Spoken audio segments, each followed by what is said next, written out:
लेकिन यूँ कहूँगी कि बाबा का वरदान है। बिना बाबा के हम क्या थे? कुछ भी नहीं। इसलिए आज जो कुछ भी है वो बाबा के ही वरदान की प्रैक्टिकल स्वरूप है। मुझे याद आता है कि ये वरदान भी मुझे कैसे मिला कि जब हम बाबा के सामने गए थे, अव्यक्त बाबा के सामने, और उस समय बाबा ने श्रीमत दी कि बच्चे समय कम है, गफलत मत करो, सेवा में लग जाओ। वैसे बाबा किसी को भी डायरेक्टली ये नहीं कहते हैं, लेकिन मुझे बाबा ने जब डायरेक्टली कहा कि गफलत मत करो, सेवा में लगो, मैंने हाँ तो भर ली। लेकिन फिर मुझे आया कि बाबा मुझे बोलना नहीं आता है। जब मैंने ये बाबा से कहा बाबा मुझे बोलना नहीं आता है, क्योंकि मेरी शुरू से पर्सनालिटी रिजर्व नेचर की थी, बहुत कम बातों में आने का। मैंने कहा मुझे बोलना नहीं आता है। तब बाबा ने ये वरदान दिया था कि बच्चे थोड़ा समय यहाँ रहोगी ना, सीख जाओगी। और शायद बाबा के आज्ञाकारी बनकर के चलना यही उस वरदान को साकार कर दिया कि उसके बाद मैंने दूसरा थॉट अपने मन में नहीं लाया कि कैसे होगा, मुझे कुछ आता नहीं है। नहीं, बाबा ने कहा मना हो गया। बाबा ने कहा मना, भले मेरी इच्छा थी आगे पढ़ने की, लेकिन बाबा ने कहा तो पढ़ाई छोड़ दी। दादियाँ इसीलिए हमेशा कहती थे झाटकू है। जिस तरह कोई झाटकू मरता है, चिल्लाता नहीं है, वो बलि स्वीकार की जाती है। तो ऐसे ही झाटकू बलि होने कारण भगवान ने भी स्वीकार किया, और स्वीकार करने के साथ साथ जो योग्यता भरनी थी समय अनुसार वो योग्यता भी भरी। चाहे मैनेजमेंट हो, चाहे गीता के भगवान की बात हो, हमें तो कुछ नहीं आता था, लेकिन ये बाबा की ही देन है। इसलिए बड़ाई किसकी करें?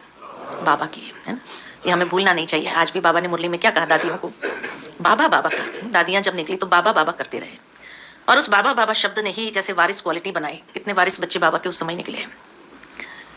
तो आज का जो विषय है कि समस्या का हल तपस्या, मैं सोच रही थी समस्या की जड़ क्या है, तो आज ये भी बाबा ने उत्तर दे दिया कि समस्या की जड़ है मैं। दुनिया में भी ये कहा जाता है कि problems are the creation of a weak mind. कमजोर दिमाग की ये उपज है, और इसीलिए समस्याएं आती है, प्रॉब्लम्स आते हैं। तो जहां मन कमजोर पड़ता है वहां समस्या खड़ी होती है। इसीलिए तपस्या आवश्यक है। लेकिन तपस्या और योग में क्या अंतर है? योग करना और तपस्या करना, दोनों में कोई अंतर है? क्या अंतर है? तपस्या स्व के लिए करते और योग सबके लिए करते हैं सर। तपस्या और योग में क्या अंतर है? तपस्या धारणा मूर्त बनने के लिए करते हैं, योग माना बाबा से मिलन मनाने के लिए। जी, योग चलते फिरते और तपस्या बैठ के करनी होती है।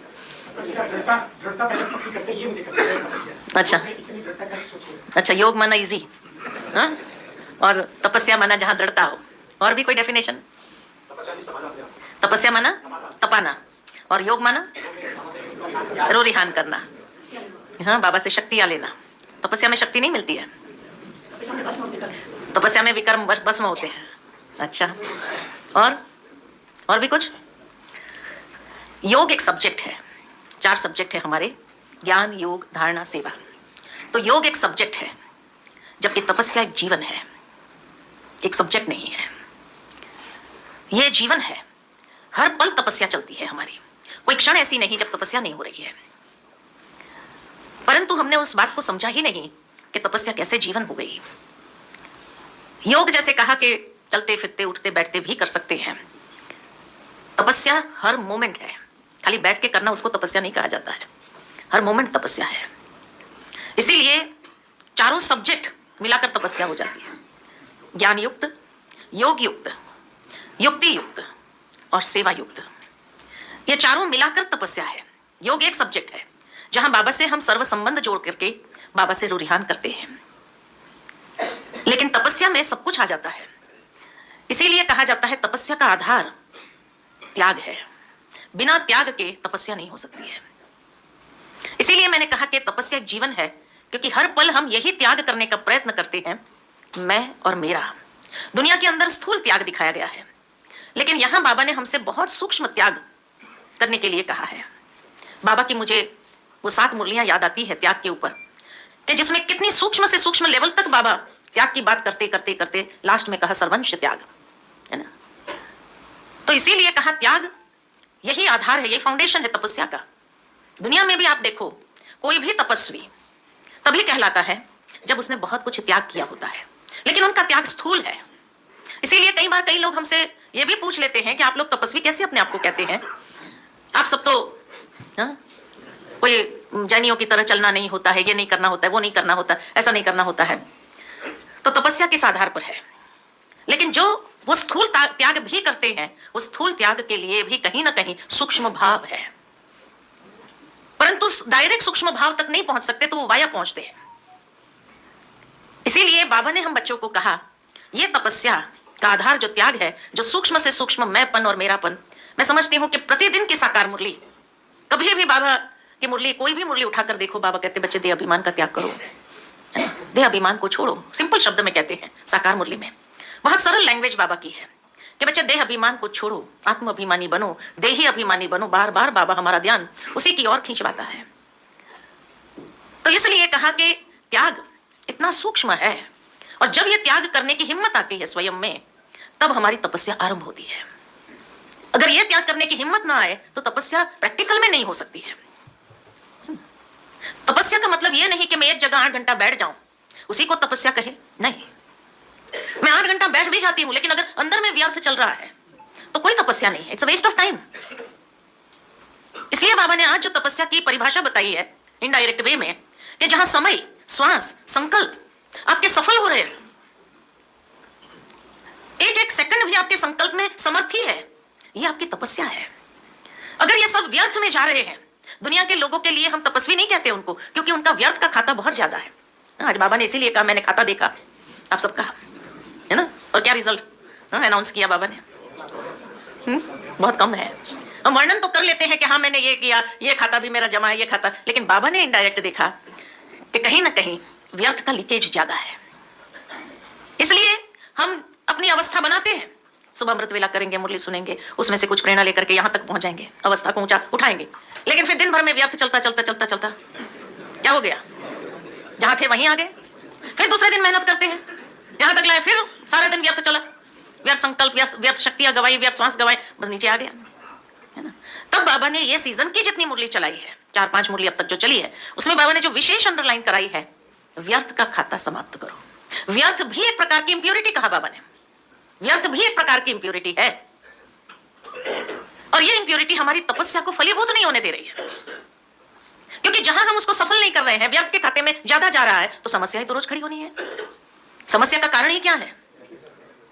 प्रैक्टिकल अगर देखा जाए कि कोई भी समस्या का मूल कारण क्या है, तो जहां कहीं पर भी हमारी कमजोरी का प्रयोग होता है, वहां से समस्या आरंभ होती है ना। और इसीलिए जितना व्यर्थ चलता है तो समस्या तो उत्पन्न होगी।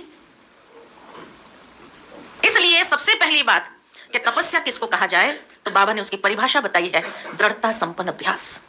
दृढ़ संकल्पधारी बनो, दृढ़ संकल्पधारी। अब दृढ़ संकल्पधारी बनने के लिए क्या करना पड़ेगा? संकल्पों की क्वालिटी को देखना पड़ेगा कि मेरे संकल्पों की क्वालिटी क्या है। अगर मेरे संकल्पों की क्वालिटी नेगेटिव और वेस्ट ज्यादा है, तो दृढ़ता उसमें रह नहीं सकती है, दृढ़ संकल्पधारी नहीं बन सकते, है ना, वो कमजोर कर देता है हमारे फाउंडेशन को। इसीलिए दृढ़ संकल्पधारी बनना जरूरी है। कई बार कई लोग कहते हैं मैंने कई बार दृढ़ संकल्प किया, लेकिन क्या करें, ढीला हो जाता है संकल्प। मधुबन में दृढ़ संकल्प करके आते हैं, पर यहां आने तक ढीला हो जाता है, कर ही नहीं पाते हैं। पता नहीं क्यों ऐसा होता है, क्यों होता है? वातावरण। मैनेजमेंट में हम लोग कहते थे, you are responsible for whatever is happening in your life. आपके जीवन में जो कुछ भी होता है उसके लिए जिम्मेवार न वातावरण है, न लोग हैं, न परिस्थितियां हैं, कोई नहीं, मैं खुद हूं। क्यों ऐसा कहते थे? मैनेजमेंट का ये सिद्धांत हम बताते थे कि जिस घड़ी हम अपनी अंगुली परिस्थिति पर, व्यक्ति पर, वातावरण पर हम उसको दिखाते हुए करेंगे, माना हम टोटली डिसएम्पावर हो जाते हैं और अपने कंट्रोल्स उस परिस्थिति के हाथ में, उस वातावरण के हाथ में दे देते हैं, वहां हम लाचार हो जाते हैं, मेरे पास ताकत नहीं। जिसको हम मैनेजमेंट लैंग्वेज में कहते हैं कि do not give the locus of control in the hands of others. दूसरों के हाथ में अपने अपने सारे जो मन का कंट्रोल्स है वो नहीं दो, नहीं तो आप लाचार हो जाएंगे। इसीलिए हमें खुद जिम्मेवार होना होगा। I have to take up the responsibility. Self management उसी का नाम है। तो दृढ़ता संपन्न अभ्यास, ये बाबा की मुरली के अंदर बार बार तपस्या के लिए आया है कि दृढ़ संकल्पधारी बनो। लेकिन हमारा दृढ़ता संपन्न अभ्यास क्यों नहीं रहता है? दृढ़ता हमारी कमजोर क्यों हो जाती है? उसका कारण यही है कि हम अटेंशन की कमी, स्वयं के ऊपर अटेंशन की कमी हो जाती है। और यह नहीं कि दृढ़ता नहीं है, आपके पास है। मैं आपको बताऊं, जब से बाबा के ज्ञान में आए तब से लेकर के आपको ज्ञान अच्छा लगा, निश्चय बुद्धि हुए, बाबा की रोज मुरली सुनने लगे। सुनते हैं ना सभी? रोज मुरली सुनने लगे। अच्छा, जैसे जैसे बाबा ने एक एक धारणा की बातें मुरली के अंदर सुनाई कि प्याज लहसुन नहीं खाना है। कोई खाते हैं यहाँ? कोई खाते हैं यहाँ? नहीं खाते ना? छोड़ दिया ना? छोड़ दिया। कोई कितना भी आपको कहे हेल्थ के लिए बहुत अच्छा है, इसके लिए बहुत अच्छा है, खाओ खाओ, क्या करेंगे? दृढ़ता है ना? वहां कोई वातावरण ने प्रभाव डाला? नहीं डाला, नहीं खाते। इच्छा भी नहीं होती है। अगर कहीं कोई शादी में जाते भी है, देखते भी है, तो भी आपको मन ही नहीं होगा, मन ही नहीं होता है कि खाएं हम। तो दृढ़ता है ना? अच्छा, बाबा ने जब कहा कि बच्चे अमृत वेले उठना है, क्या करते? उठते हैं, भले बैठ करके थके होते हैं तो निद्रा करते हैं, लेकिन उठते हैं ना, लक्ष्य रखते हैं ना कि भाई मुझे उठना है। तो ये लक्ष्य रखा और उस पर दृढ़ रहते भी हैं। और पहले के समय में ज्ञान के पहले कितने बजे उठते थे? और अब उठते हैं। जिस दिन अमृत वेला मिस होता है, फील होता है जैसे कुछ मिस किया, ये फील होता है कि नहीं? तो दृढ़ता है ना? अच्छा, पवित्रता की धारणा जब जैसे ही आपने लिया, उसमें दृढ़ संकल्पधारी बने, कोई की ताकत है कि आपकी पवित्रता को भंग कर सके? नहीं करते। भावार्थ के जब इन बातों में दृढ़ता है, तो फिर जो सूक्ष्म कमजोरियां हैं उसको निकालने की दृढ़ता क्यों नहीं है? दृढ़ता तो है, प्रयोग नहीं करते हैं। उसका कारण यह है, कहीं ना कहीं अलबेलापन आ जाता है, आलस्य आ जाता है, इसलिए हमारी दृढ़ता कम होती है। बाकी यह नहीं कि आप में दृढ़ता की कमी है, दृढ़ता है। कोई की ताकत नहीं है कि आपकी कोई भी धारणा को तोड़ सके। आप इतने दृढ़ संकल्पधारी है उसमें। तो इसलिए कहा कि दृढ़ता संपन्न अभ्यास जब करना है, बस उसमें एक चीज नहीं आने देनी है कि कहीं पर भी डनलप के तकिए नहीं लगाने हैं। डनलप के तकिए माना, डनलप के तकिए माना सहूलियत नहीं लेनी है। जैसे मान लो कि ध्रुव का गाथा पढ़ते ना छोटेपन में, उसने कहा मुझे माता पिता का प्यार अनुभव करना है, वो अगर ये माता पिता से नहीं हुआ तो मैं परमात्मा माता पिता से अनुभव करूंगा। और उसके लिए वो दृढ़ संकल्पधारी हो गया, एक टांग पर खड़ा रहूंगा। उसको कहा तपस्या।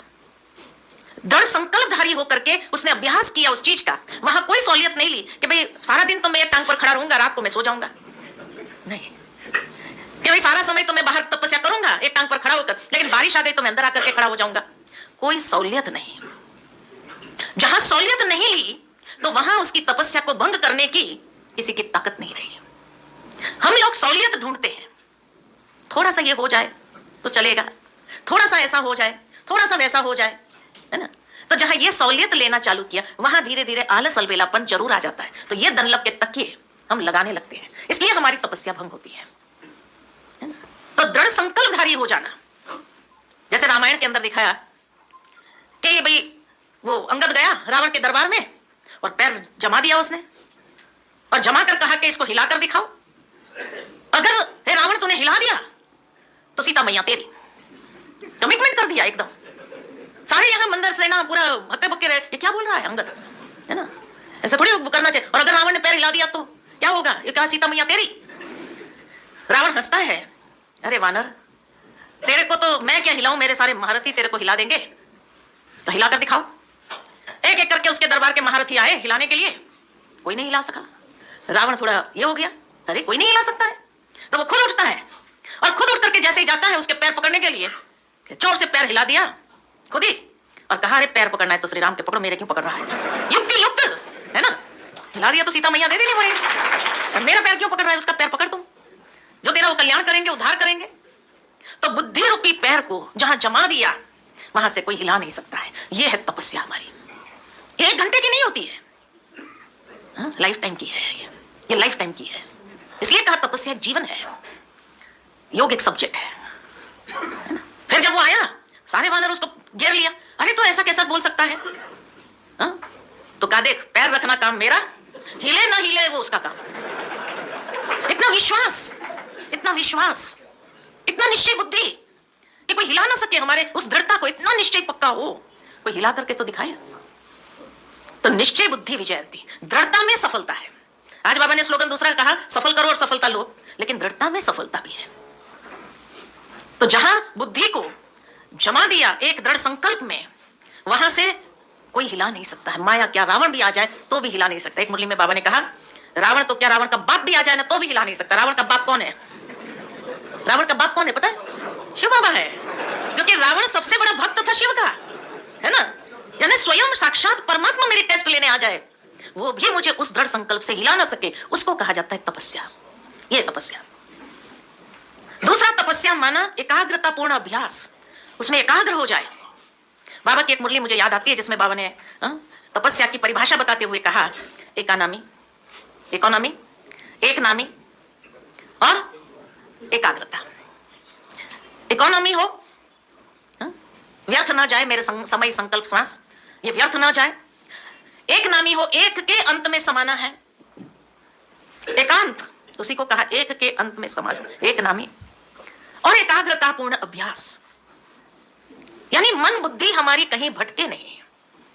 मन के भटकने के कितने स्थान हैं? कहां कहां जाता है मन? कहां कहां जाता है? मनुष्य के मन के भटकने के 3 द्वार है जहां से वो जाता है। या तो मनुष्य का मन व्यर्थ में जाता है, या तो मनुष्य का मन संबंधों में जाता है ना, कोई ना कोई संबंधी याद आ जाते हैं। पत्नी याद आई, बेटा याद आया, बेटी याद आई, माना कोई ना कोई संबंध खींचता है।